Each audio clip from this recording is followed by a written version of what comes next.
What some of y'all are out here trying to do to Jasmine Crockett right now is not about her. She's fine. She's informed. And she understands power a hell of a lot better than these fools trying to drag her online.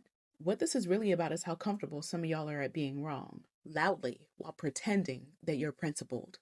And honestly, that disgusts me. So let's get something straight here, because being a single issue voter is a privilege. Full stop. If you can afford to decide who deserves your support based on one issue, especially one that you learned about online from somebody yapping and you didn't even bother to fact check, that tells me everything I need to know about the life that you're living. Because Black people do not get single issue lives. We don't. We don't get to wake up and say, hey, you know what? Today I'm going to be worried about foreign policy. We're worried about whether our communities get health care, whether our votes count, whether our kids make it home, whether the air is poisoning us, whether police show restraint, whether the economy collapses on our backs, all at the same time. So when I hear I can't support Jasmine because of this one issue, what I actually hear is I've never had to survive layered harm, and I'm too arrogant to realize it. And here's where I really get irritated, right?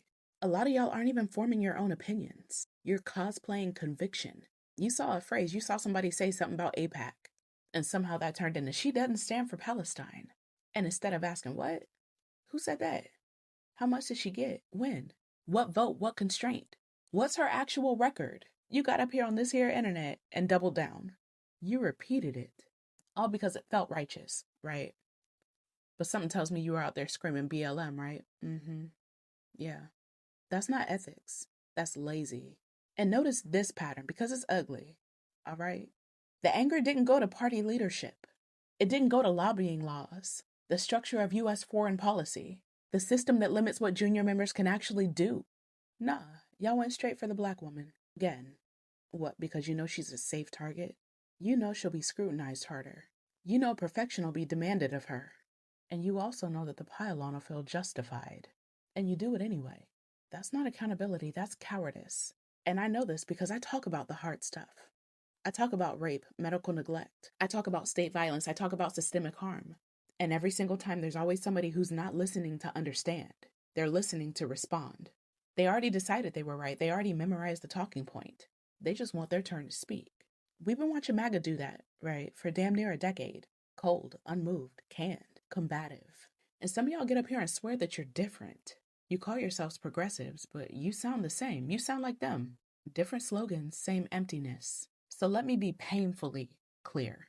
This isn't justice. This isn't solidarity. This is not strategy. This is bandwagoning, groupthink, purity politics, and moral grandstanding. All wrapped up in the comfort of people who have never had to experience multiple crises at once. And the reason this pisses me off? Because movements don't fail because of the right. They fail because people like this tear apart coalitions from the inside and turn around and call it virtue. Jasmine Crockett doesn't need saving. And I swear, if I was in Texas, I would absolutely vote for that woman. Yeah. Yes, I would. But the bottom line is that some of y'all need to be honest about the fact that your politics are shallow. They're borrowed and powered by Jill Stein and the Never Kamala mantras instead of reality. Every time, y'all fuck this up. Every single time.